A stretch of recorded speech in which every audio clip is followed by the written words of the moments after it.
Surah Al-Fatihah. Fatihah. A'udzu billahi minasyaitonir rajim. Bismillahirrahmanirrahim.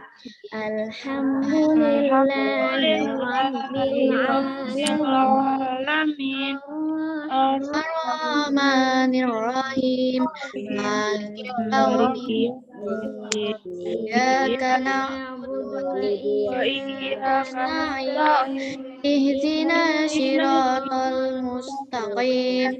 Siratal ladzina an'amta 'alaihim ghairil maghdubi 'alaihim waladdallin. Amin. Rabbi ghfirli wa liwalidayya wa lil mu'minina. Amin. Berdoa. Israli sadri wa yassirli amri wahlul 'uqdatam min lisani yafqahul qawli. Ya Fatihah. Iftah lana babana bil Qur'anil azim. Nasrun minallahi wa nasrun qarib.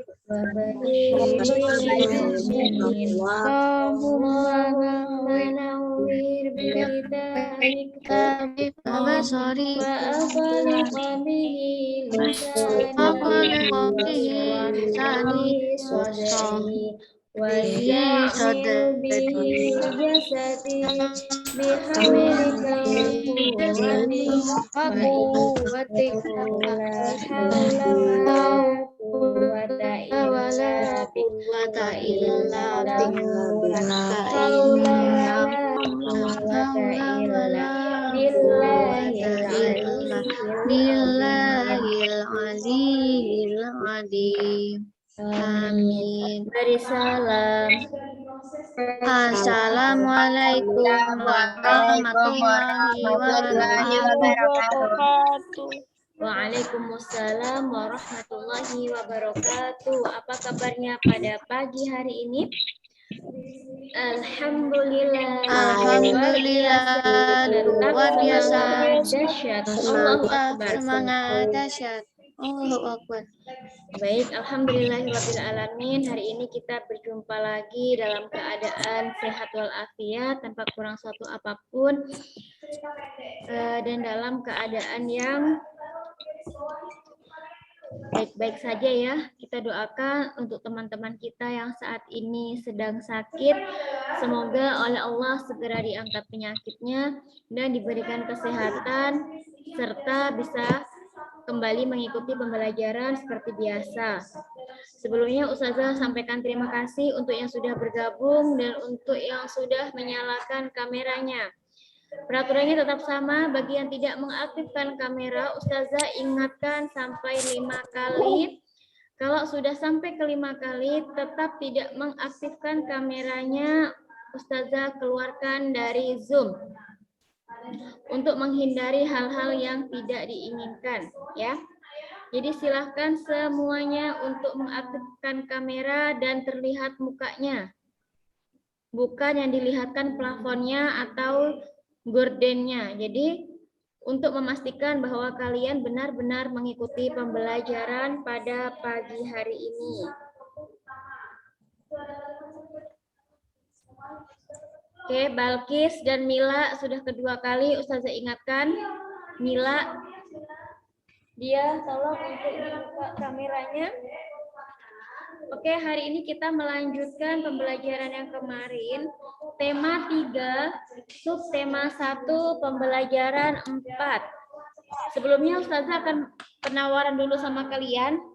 Langsung digabung tanpa istirahat atau istirahat dulu nanti 15 menit baru kita lanjutkan lagi. Langsung digabung saja. Gabung aja. Gabung aja Ustazah. Oke. Kalau gitu bukunya silakan dibuka pada pembelajaran 4. pembelajaran 4 itu ada pada halaman 34. Sudah. Mila, Balkis, sudah ketiga kali ya. Naura 1 kali.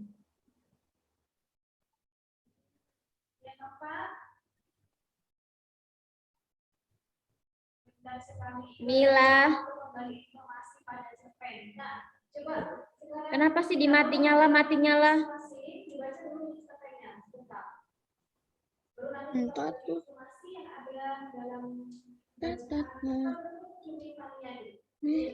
Balkis. 4 kali sudah Balkis ya. 1 kali kesempatan lagi.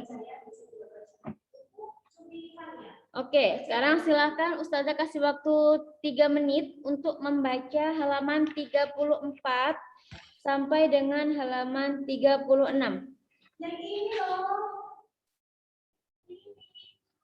Ya Ustazah.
Sudah? Coba. Saya ada beberapa yang baca, ada beberapa yang nggak baca. Coba sekarang ini aja. Yang jadi Fania coba, Fania. Fania Nadia ya. Fania Nadia ya. Nanti Nadia baca bagiannya Fania ya. Yang jadi kakek, ada kakek kan? Ada kakek di Bonita ya. Bonita baca bagian kakek ya. Nah, kasih itu suaranya dinyalain. Bonita bagian kakek. Hah? Terus siapa lagi nih? Ya sebentar, pokoknya ada sebelah sini ada ibunya ya.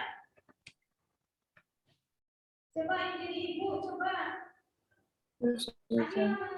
Sudah Ustazah. Sudah? Oke. Nah, di sini kita akan ada 2 ilustrasi cerita yang dibahas pada halaman 34. Ilustrasi yang pertama itu adalah ada seorang anak, namanya siapa? Iwan. Ya, ada anak yang bernama Iwan.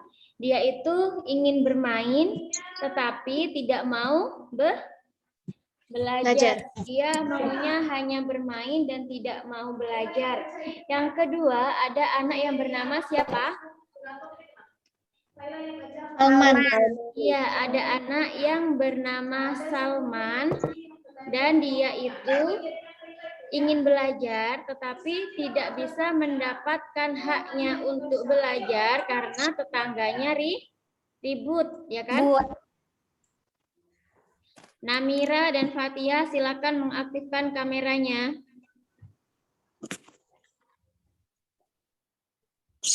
Namira, silakan mengaktifkan kamera. Oke. Jadi di sini ada sebuah ilustrasi Iwan itu selama ini Iwan hanya senang bermain saja, akan tetapi setiap akan pergi bermain, ia selalu minta uang kepada ibunya. Ketika ibu tidak mau memberikan uang, maka Iwan berdiri tegak sambil menunjukkan ekspresi marah. Nah, ini adalah contoh anak yang Tidak Kelas. tidak baik ya, tidak baik karena dia berani kepada orang tua. Zahra, silakan aktifkan kameranya Zahra.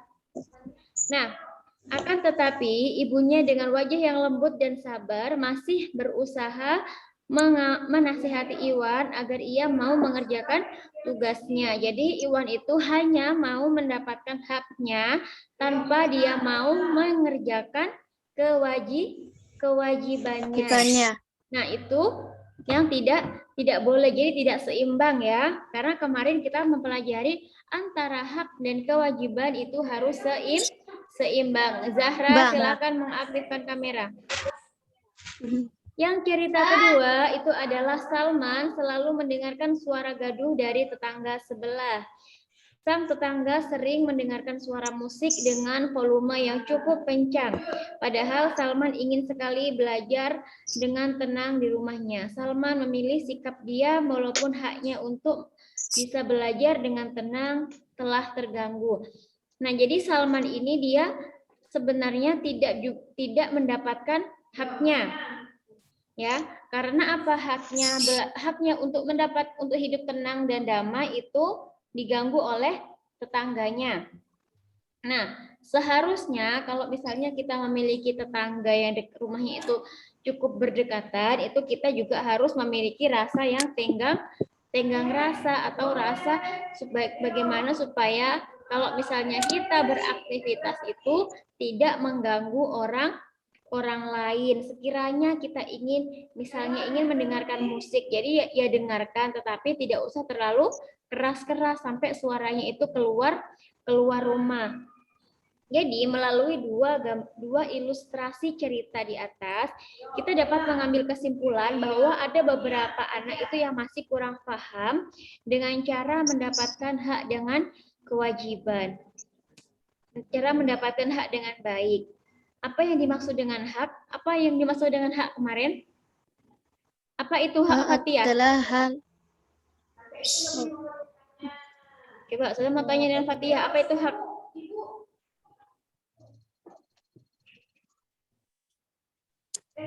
Jangan dimut Fatia, suaranya nggak kedengaran.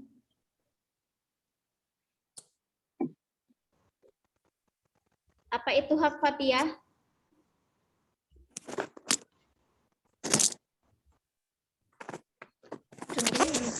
Yang lain ada yang bisa membantu apa itu hak? Hak adalah hal yang kita dapatkan. Sesuatu yang kita dapatkan. Ya, jadi hak adalah sesuatu yang harus kita dapatkan sebagai individu sejak kita lahir. Sejak kita lahir itu kita sudah mendapatkan hak. Nah, akan tetapi penggunaan hak itu biasanya selalu dibarengi dengan pelaksanaan kewajiban.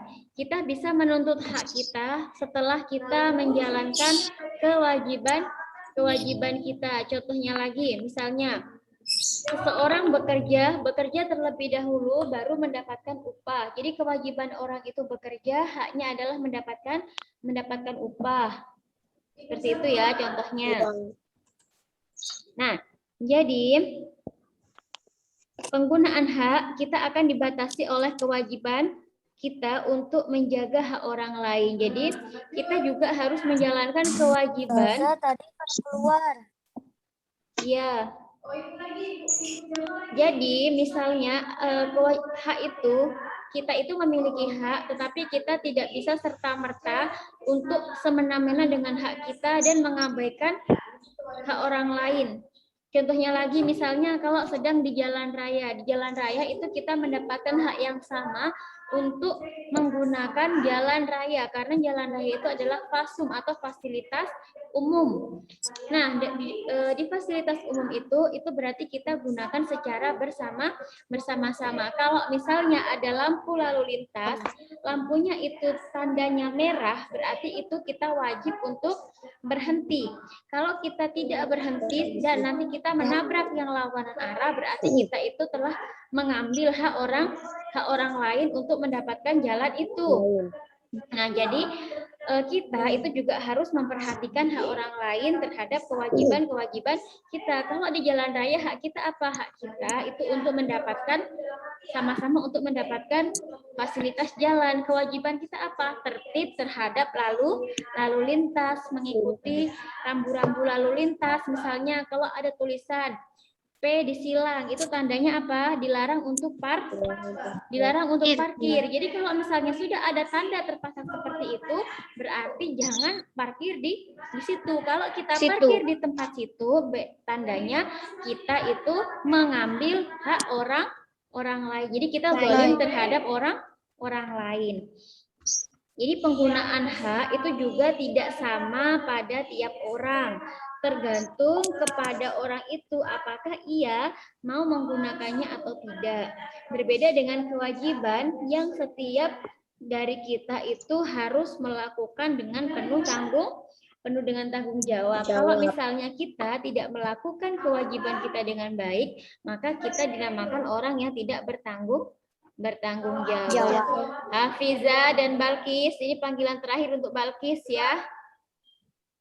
Panggilan terakhir untuk Balkis yang tidak mengaktifkan kameranya. Langsung aktifkan. Hafiza juga. Akuin saya ke kamar mandi. Oke, nah jadi coba dilihat duniawi di halaman 35. Di sini ada akhir-akhir ini sering kita mendapat banyak orang yang menuntut haknya. Beberapa contohnya adalah seorang karyawan yang menuntut kenaikan gaji kepada pimpinan-pimpinannya, seorang anak yang meminta uang kepada orang tuanya, dan seorang siswa yang menginginkan kenyamanan belajar di kelas.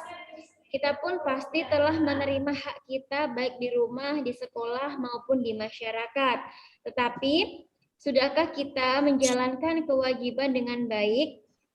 Jadi, pada saat kita menuntut hak kita, kita juga harus bisa menjalankan kewajiban kita dengan sebaik-baiknya. Islam sangat menekankan kepada umatnya untuk selalu menjalankan hak-hak orang lain. Mengambil atau mencegah orang lain mendapatkan haknya, itu namanya adalah perilaku yang zalim. Hadis riwayat Bukhari dan Muslim menyebutkan menunda penunaian kewajiban bagi yang mampu termasuk kezaliman. Islam mengajarkan kepada umatnya sebuah akhlak yang luhur, yaitu selalu bertoleransi, berorientasi pada penunaian kewajiban, bukan menuntut hak pribadi. Sebaiknya harus bersegera untuk memberikan hak orang lain atas diri kita. Karena menunaikan hak orang lain atas diri kita adalah sebuah kewajiban. Oke, ada yang ditanyakan? Tidak, Ustazah. Kita lanjut pada halaman 36. Di halaman 36 ini kita akan membahas tentang teks eksplanasi. Nah, kemarin kita sudah membahas tentang teks eksplanasi. Apa itu teks eksplanasi? Pengertian teks eksplanasi apa? Apa Alia? Teks eksplanasi berarti tentang proses terjadinya fenomena. Iya, terjadinya sebuah fenomena. Entah itu fenomena yang ada di alam ataupun fenomena yang ada di masyarakat. Tujuan dari pembuatan teks eksplanasi adalah untuk memberikan penjelasan kepada pembaca mengenai proses terjadinya sesuatu. Yang kemarin dibagi menjadi berapa teks eksplanasi itu? Pernyataan umum, deret Iya, penjelas, dibagi dan menjadi kesimpulan. Iya, dibagi menjadi 3. Ada pernyataan umum. Jadi pernyataan umum ini isinya pembuka atau pembuka teks itu akan membahas tentang apa. Jadi dia masih bersifat umum. Sedangkan di yang kedua itu adalah deret penjelas. Deret penjelas itu berisi tentang uraian atau penjelasan tentang bagaimana sesuatu itu terjadi, atau di sini di deret penjelasan itu menjelaskan tentang proses terjadinya sesuatu. Nah, sedangkan yang terakhir itu adalah kesimpulan ataupun penutup. Jadi di sini pendapat penulis mengenai fenomena yang dijelaskan dalam teks bisa juga berisi dengan kesimpulan, bisa juga berisi kalimat penutup untuk mengakhiri sebuah teks. Contohnya ada di sini ada Al-Jazari, seorang ilmuwan muslim. Sebagai seorang kepala insinyur kerajaan dinasti Artukid sejak 1174 sampai dengan 1200, Al-Jazari tak hanya mampu menciptakan robot pemain musik.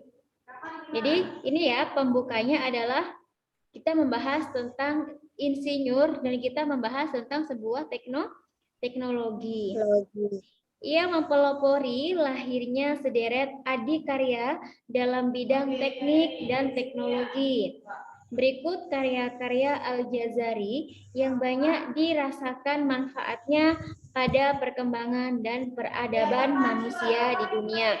Nah, jadi yang kedua ini yang seperti yang bawahnya itu mereka menjelaskan apa saja yang sudah dicari atau apa saja yang sudah dibuat oleh Al-Jazari. Ada 3. Yang pertama ada mesin engkol, roda gigi, dan mesin pompa air. Mesin engkol ini berhasil diciptakan oleh Al-Jazari pada tahun 1206. Mesin ini merupakan bagian mesin yang terhubung dengan sistem roda atau batang yang mampu menggerakkan mobil dan motor. Penemuan ini dianggap sebagai pencapaian yang luar biasa. Pasalnya, engkol mesin merupakan peralatan mesin mekanis yang penting setelah roda yang menghasilkan gerakan berputar terus-menerus. Nah, itu adalah penjelasan tentang mesin engkol. Yang kedua ada penjelasan tentang roda gigi dan ada penjelasan tentang pompa air. Coba sekarang informasi apa saja yang kalian dapatkan dari teks di atas, dari teks Al-Jazari. Soalnya di halaman 30. Teksnya apa saja? Kalian mendapatkan informasi apa saja dari teks yang berjudul Al-Jazari, seorang ilmuwan muslim?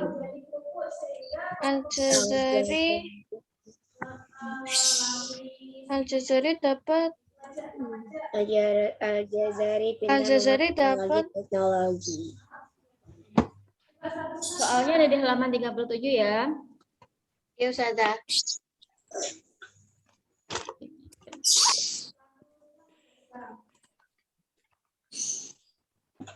Apakah yang kalian dapatkan dari Nah, nomor 1, Al-Jazari adalah seorang ilmuwan muslim. Ada tulisannya.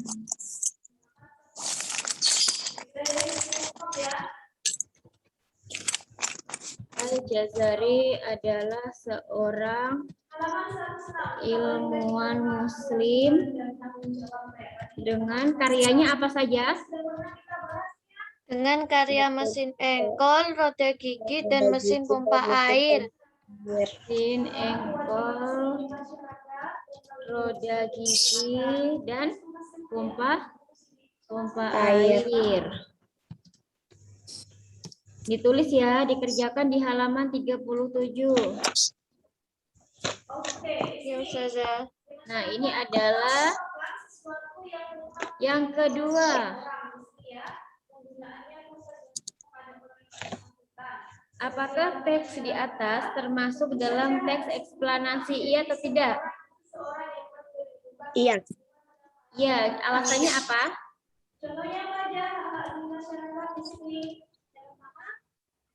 Karena menjelaskan apa? Sebuah fenomena sosial di bidang apa? Fenomena sosial di bidang apa? Teknologi. Iya, teknologi. Semoga suatu saat nanti kalian juga bisa menciptakan teknologi yang baru dan nama kalian tercatat di sejarah ya. Semoga kelas 6 Sumayyah ada yang menciptakan teknologi baru sampai dikenal oleh dunia ya. Nomor 3, apa pengaruh penemuan Al-Jazari bagi kehidupan masa itu dan masa sekarang? Kira-kira apa? Pengaruhnya apa? Yang kedua, menjaga ketenangan dan ketertiban lingkungan masyarakat. Dari yang pertama, dari mesin engkol. Dari mesin engkol, kira-kira kita mendapatkan manfaat apa? Kemudian membantu tetangga bila aktivitas Apa ya? Peralatan meka? Mobil dan motor. Peralatan mekanis yang penting. Iya, kekuat mekanis yang penting untuk apa? Untuk motor dan mobil. Iya, peralatan. Yang pertama ada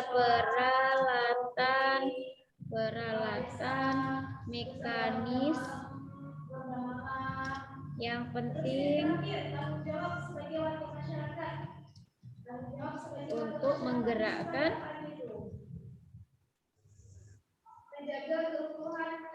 mobil dan motor. Terus apa lagi yang gunanya dari roda gigi? Menciptakan lingkungan yang aman, damai, dan sejahtera, serta mengembangkan kepentingan bersama daripada kepentingan pribadi. Untuk mengembangkan dunia otomotif.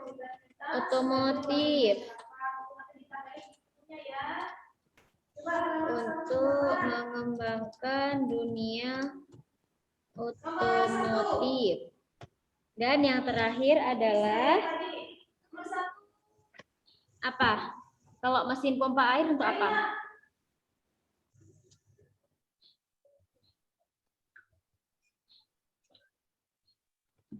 Untuk menyedot air di kedalaman.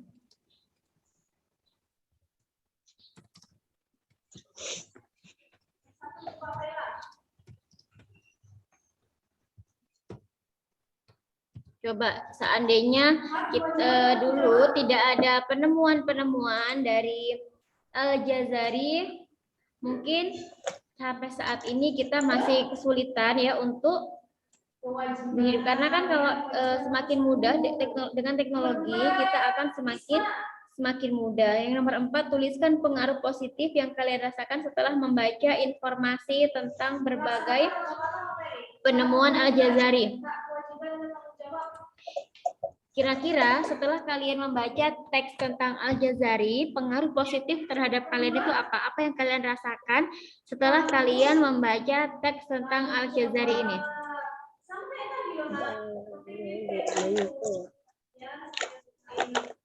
Apa? Apa yang kalian rasakan? Kalian termotivasi kah? Kalian lebih semangat belajar kah? Atau apa yang kalian rasakan setelah kalian membaca teks yang berjudul Al-Jazari seorang ilmuwan muslim? Lebih ingin semangat belajar. Yes, Iba lebih ingin semangat belajar. Coba Ustazah tanya sama Lita. Setelah Lita membaca teks yang berjudul Al-Jazari seorang ilmuwan muslim, kira-kira apa yang Lita rasakan? Menjaga kerukunan warga. Kita contoh saja. Apa? Dapat kita contoh saja. Nggak dengar Lita, coba agak keras suaranya. Dapat kita contoh. Iya, dapat kita contoh. Coba yang lain, Ustazah ingin tanya sama Balkis. Kira-kira apa yang Balkis rasakan? Apa pengaruh positif setelah Balkis membaca Al-Jazari seorang ilmuwan muslim?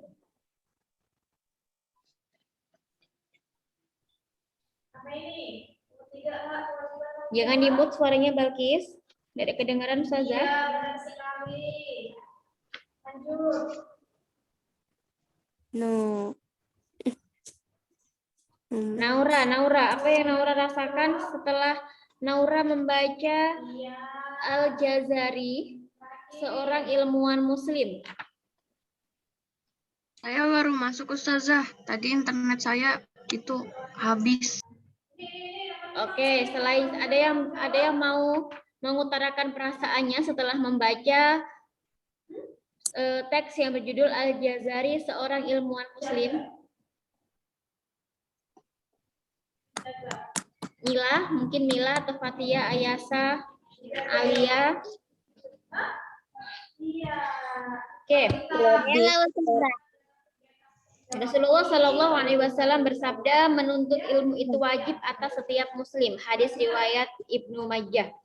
Menuntut ilmu itu bukan sekedar membuatmu menjadi orang yang cerdas, tetapi juga akan mengangkat ke derajat yang lebih tinggi di sisi Allah. Quran surah Al-Mujadalah ayat 11 menyebutkan Allah akan menginginkan orang-orang yang beriman di antaramu dan orang-orang yang beri ilmu. Jadi Allah akan meninggikan orang-orang yang beriman dan orang-orang yang berilmu, ilmu pengetahuan beberapa derajat. Dan Allah Maha mengetahui apa yang kamu kerjakan.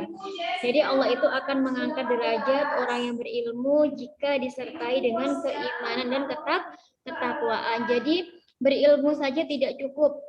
Berilmu tetapi kita bertakwa, berilmu dan beriman, serta ditambah dengan akhlak yang solihah. Jadi sepandai apapun kita, kalau kita tidak beriman, kita tidak bertakwa, dan kita tidak memiliki akhlakul karimah, maka ilmu yang kita miliki itu tidak ada manfaatnya, tidak ada gunanya.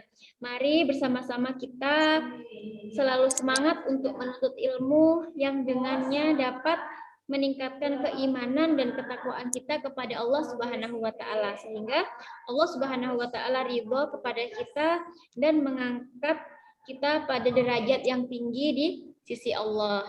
Itu adalah tujuan kita. Jadi diniatkan ya Nak, kalau misalnya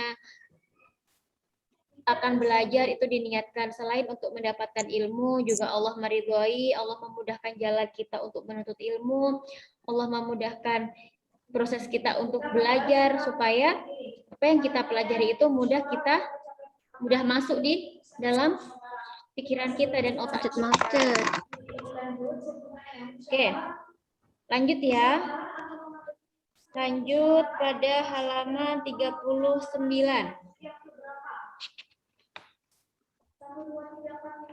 Di halaman 39 ini ada pengaruh perkembangan teknologi. Teknologi itu apa? Teknologi adalah sarana menyediakan barang-barang untuk kelangsungan dan kenyamanan hidup manusia. Ya. Jadi teknologi itu adalah sarana untuk menyediakan barang-barang untuk kelangsungan hidup kita. Teknologi adalah hal yang penting dalam kehidupan manusia. Dengan teknologi, semuanya itu bisa semakin mudah. Kesha, Sakira, silakan mengaktifkan kameranya.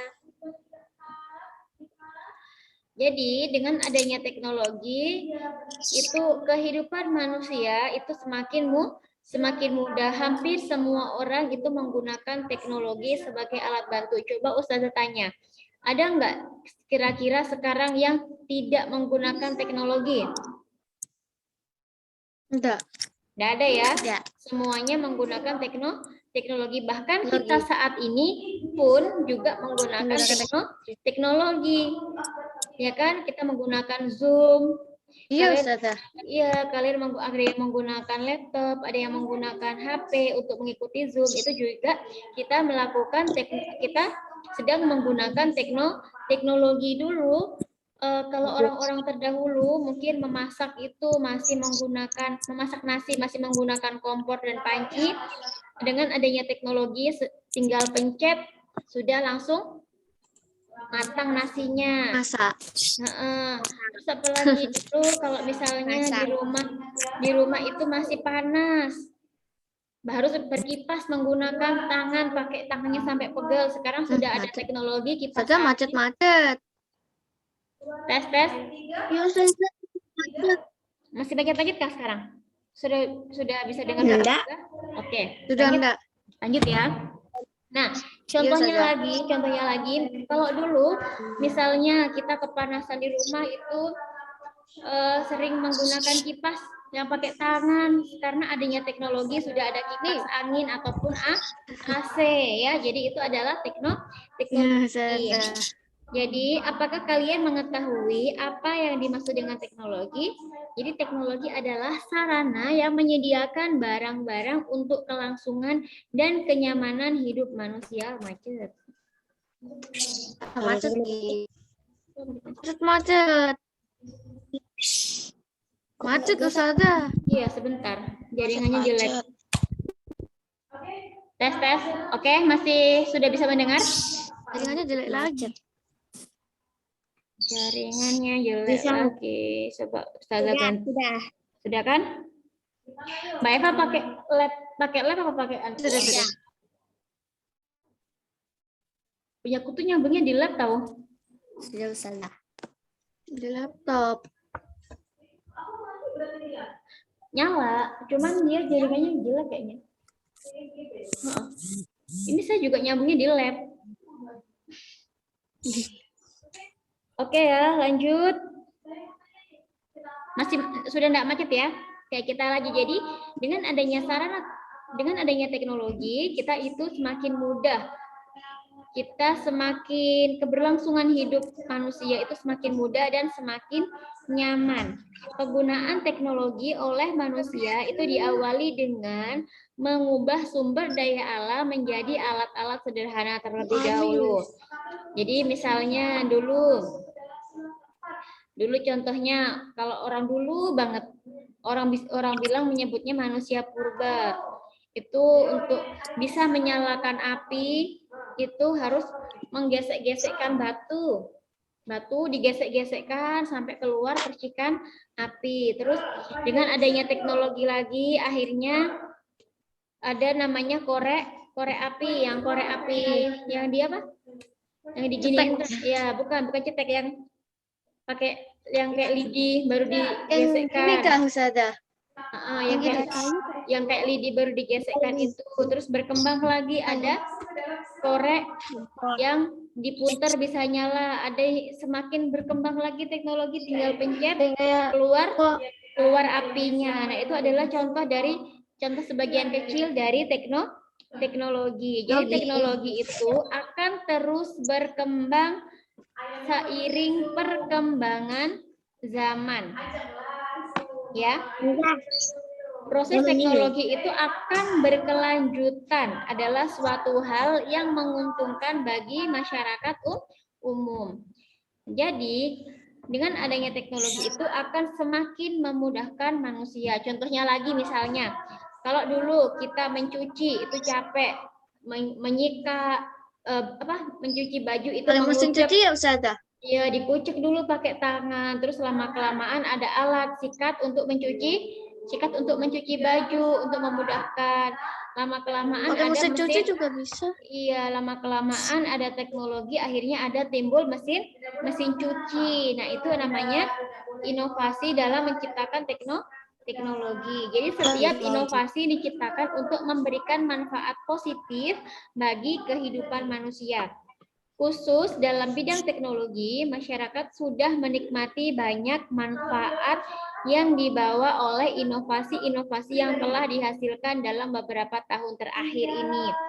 Akan tetapi, dengan kemajuan teknologi tersebut memberikan ada dampak positif dan ada juga dampak negatifnya. Dampak positifnya apa? Dampak positifnya dengan adanya teknologi akan semakin meringankan pekerjaan yang semulanya berat, seperti mengangkut kayu gelondongan dengan mobil besar, itu memudahkan pekerjaan yang sulit, seperti menyebarkan informasi ke luar negeri dengan cukup email ataupun telepon genggam. Nah, ini ya teknologi di bidang komunikasi ini terutama yang seperti dua mata pisau yang tajam. Kalau kita itu tidak bisa memanfaatkan teknologi itu dengan baik, pisau itu akan melukai diri kita. Kalau kita bisa menggunakan pisau itu akan bermanfaat, bisa kita gunakan untuk memotong sayur ataupun memotong segalanya. Tetapi kalau kita tidak bisa memanfaatkannya, itu akan melukai kita. Sama halnya dengan teknologi komunikasi. Kalau kita dengan kemajuan zaman yang serba canggih ini, kalau kita tidak bisa memanfaatkannya, kita akan terjerumus kepada hal-hal yang negatif. Karena sekarang itu untuk melihat dunia itu ibaratnya untuk melihat dunia kita tidak perlu berkeliling dunia. Cukup kita memegang HP ataupun memegang laptop, ada jaringan WiFi atau paket data, kita bisa melihat semuanya. Dengan di kamar kalian bisa mengakses, misalnya di YouTube kalian ngetik negara mana yang mau kalian kunjungi, bisa. Kalian mau nonton apa, bisa dengan hanya mengetik.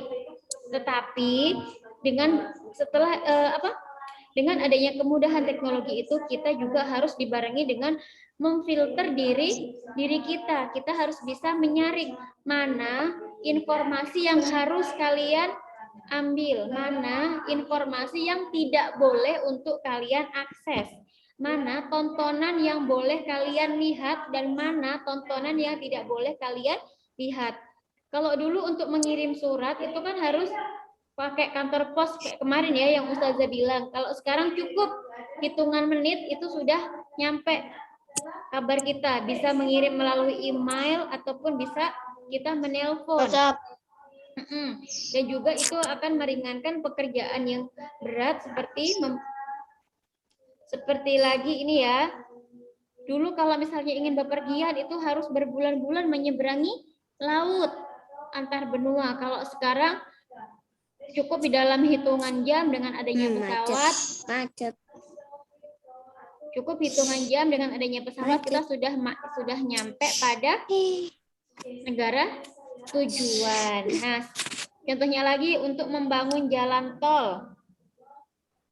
Itu meringankan pekerjaan yang berat seperti membelah gunung. Untuk membuat jalan tol, dampak negatifnya adalah akan timbul seorang yang tidak memanfaatkan teknologi dengan bijak. Jadi bijak-bijaklah kita untuk menggunakan teknologi. Ya, kita harus bijak menggunakan teknologi supaya apa? Supaya kita tidak kebablasan. Ya, jadi kita harus bisa memfilter dan harus bisa membentengi dan membatasi diri kita untuk menggunakan teknologi. Oke, ini kan jam 9. Jadi kalian mau istirahat 15 menit atau langsung? Langsung aja, berarti nanti jam 10, karena tadi Ustazah terlambat 7 menit, berarti jam 10:07 baru kita akhiri ya. Ya, Ustazah. Oke. Jadi coba kira-kira kalian coba yang di halaman 39 yang ayo rumuskan itu kan dampak positif dan dampak negatif teknologi. Coba apa saja kira-kira dampak positif dan dampak negatif dari teknologi itu? Sekarang nggak, Ustazah? Ya, sekarang. Oh. Ayo, sebutkan dampak positif dan dampak negatif. Positifnya dapat meringankan pekerjaan yang berat menjadi ringan. Ya, dapat pekerjaan menjadi ringan. Alia, kira-kira apa lagi Alia selain itu? Apa lagi? Selain dapat meringankan, terus memudahkan komunikasi. Iya, kalau dampak negatifnya apa? Banyak yang boros pakainya. Ya, terus selain itu dengan adanya kemajuan teknologi itu juga bisa Orang jadi mageran. Iya, orang juga mageran. Sebentar. 188.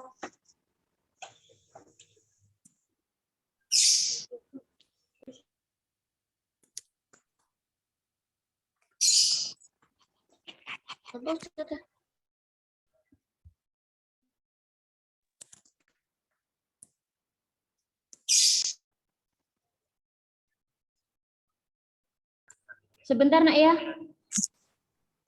Coba dikerjakan dulu Ya, bukunya Ustazah. halaman 40 yang ayo aplikasikan ya. Ya, Ustazah. Baik.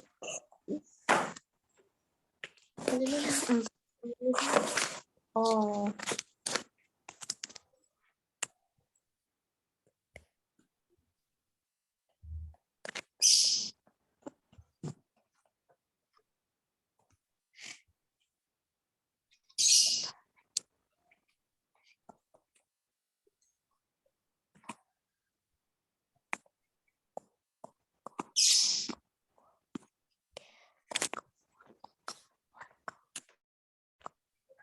Iptek itu apa ya?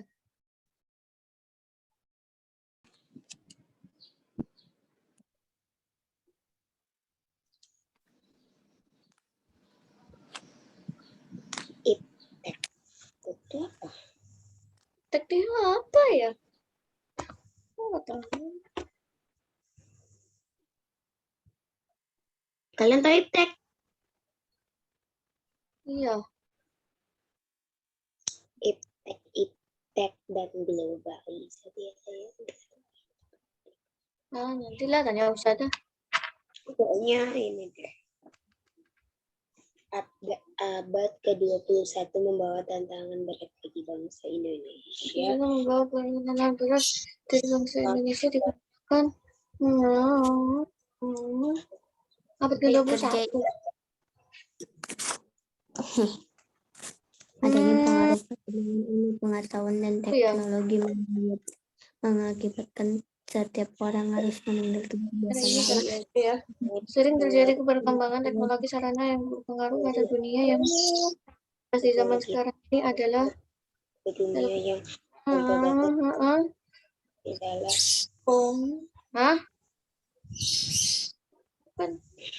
untuk mencegah dampak buruk untuk anak-anak tontonan di televisi, maka sebagian orang tua ketika dampak buruk untuk anak-anak dari tontonan di televisi, maka sebaiknya orang tua harus sudah Ustazah. Belum sudah Ustazah. Saya mau buatkan Belum Ustazah. Bentar Ustazah.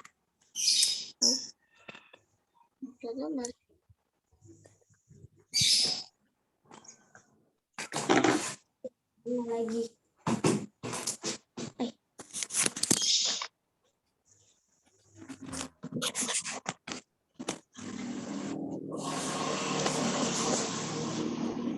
Pas.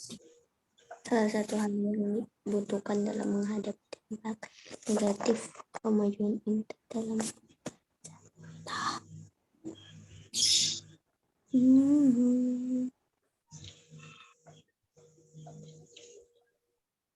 membatasi perkembangan. Abad ke-21 membawa tantangan berat. Sudah? Sudah. Ada yang belum? Ustazah. Oke, kita tunggu temannya yang belum. Saya. Ya, oke, kita tunggu. Ustazah. Ya, Iptek itu apa ya Ustazah? Ibnu. Ilmu pengetahuan dan teknologi. Oh, Disingkat Iptek.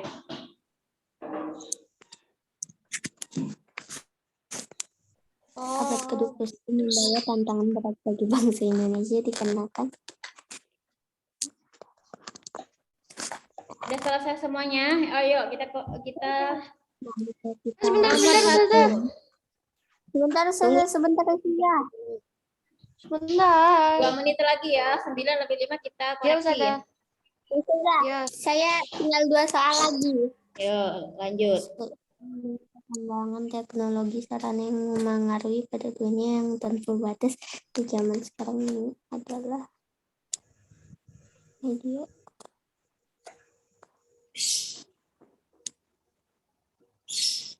Sudah Ustazah.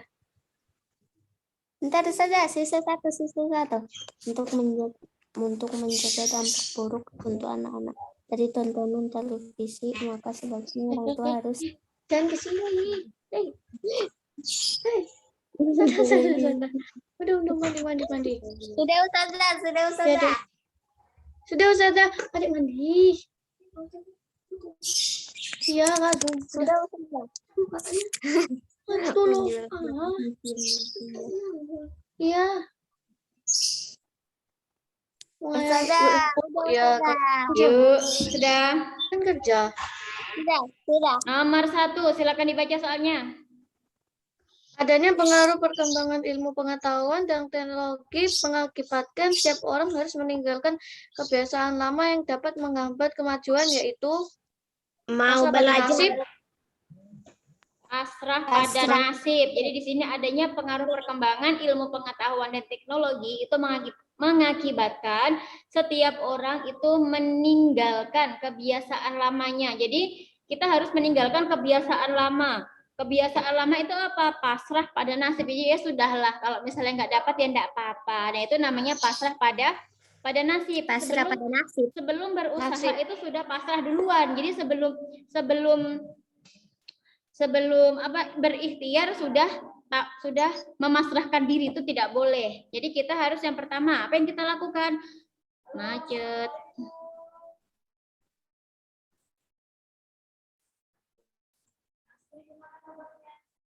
Ustazah. Ya, sebentar, macet. Tes. ya baca.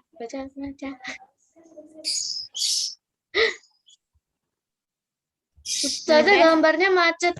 Iya, macet. Oke, lanjut ya. Jadi saya jelaskan dulu. Ustazah jelaskan dulu. Jadi, adanya pengaruh perkembangan ilmu, pengetahuan, dan teknologi itu mengakibatkan setiap orang itu harus meninggalkan kebiasaan lama. Kebiasaannya lama itu apa? Malas belajar, tidak mau bersaing, tidak memiliki semangat kerja tinggi, pasrah terhadap nasib. Jadi, sebelum berikhtiar dia sudah pasrah duluan. Tidak apa-apa lah. Nanti kan misalnya nih belajar. Enggak apa-apa loh Ustazah, ulangan saya nilai yang jelek, yang penting saya lulus. Nah, kenapa kalau misalnya kita bisa lulus dengan nilai terbaik, kenapa kita harus pasrah untuk mendapatkan nilai yang standar?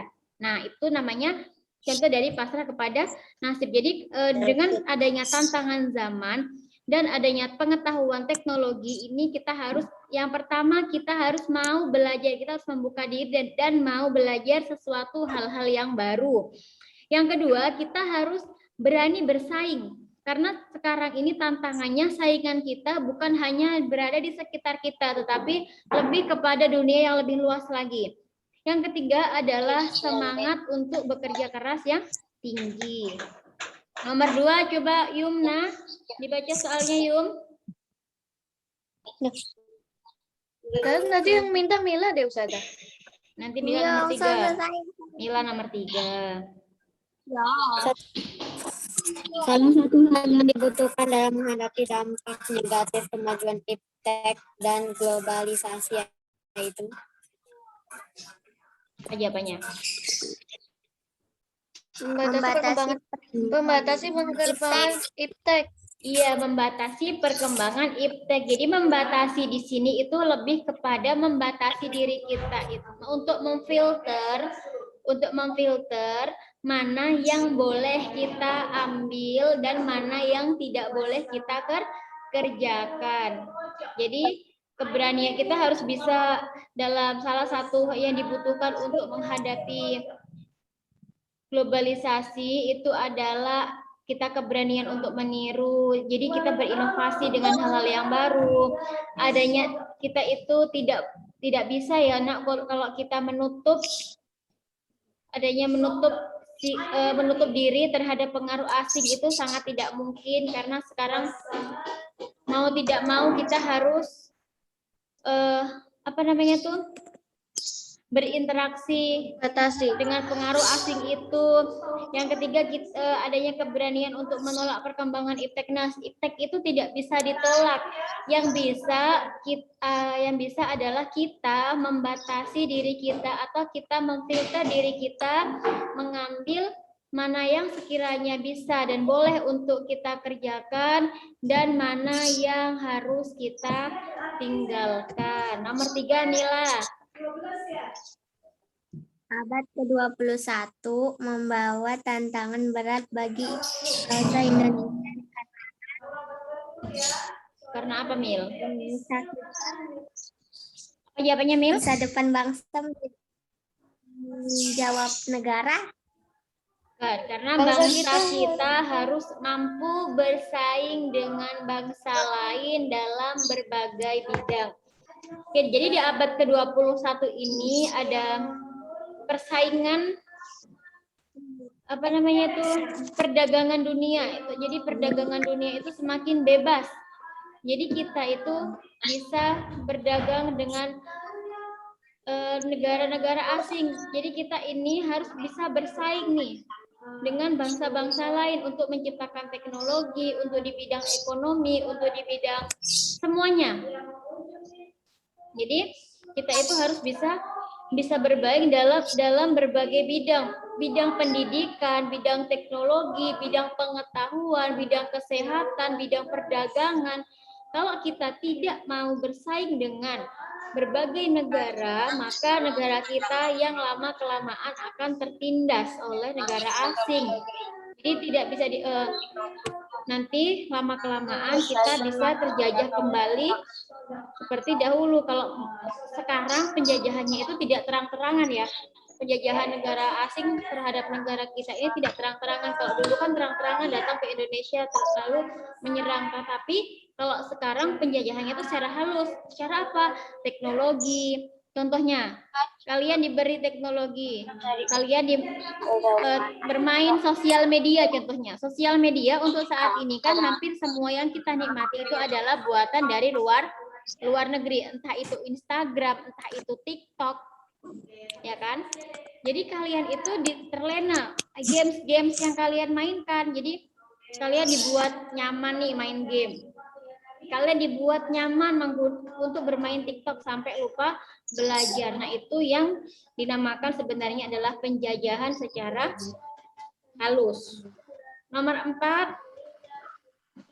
Alia, coba baca Alia. Nomor 4 kan Ustazah? Ya. Seiring dengan perkembangan teknologi, sarana yang berpengaruh pada dunia yang tanpa batas di zaman sekarang ini adalah Media elektronika dan media cetak gak usah dah. Iya, media elektronik dan media cetak. Jadi seiring dengan perkembangan teknologi, sarana yang berpengaruh pada dunia yang tanpa batas untuk sekarang adalah media elektronik dan media cetak. Jadi di media elektronik itu Masya Allah ya, luar biasa ya perkembangannya. Jadi semoga harapan Ustazah kalian itu benar-benar bisa untuk memfilter diri kalian, untuk bisa membatasi diri kalian untuk tidak terlalu berlebihan dalam bermain media elektronik ini, Pak.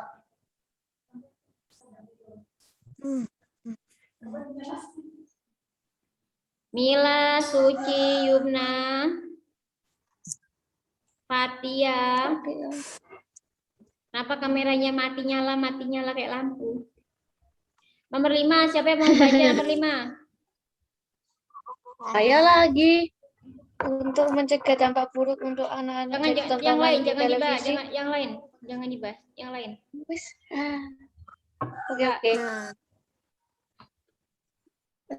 Coba dia, baca dia. Soal nomor 5 dia.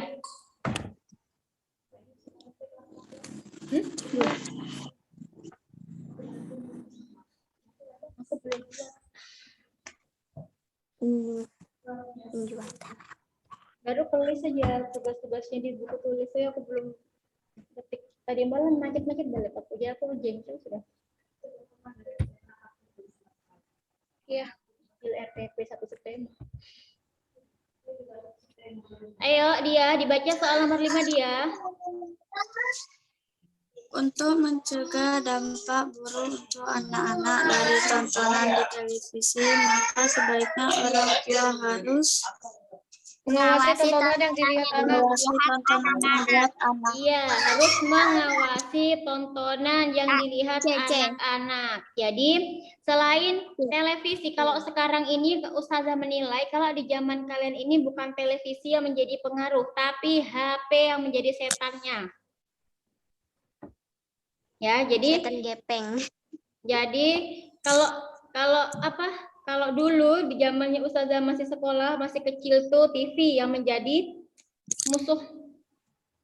Karena belum ada HP kan, nggak seperti sekarang. Tapi kalau di zaman sekarang ini kalian itu adalah musuhnya adalah HP. Jadi sebisa mungkin ya orang tua itu harus mengawasi penggunaan HP kalian. Jadi kalian itu harus nggak usah misalnya memberi password di HP-nya, orang tua itu harus tahu password yang ada di HP kalian. Karena itu adalah hak Iya, Ustazah, orang tua saya tahu kok. Jadi itu adalah hak orang tua untuk bisa mengakses dan bisa melihat apa saja yang sudah kalian akses di HP kalian itu. Aplikasi apa yang sudah kalian download, terus isi chat kalian itu, sosial media kalian. Nah, macet lagi.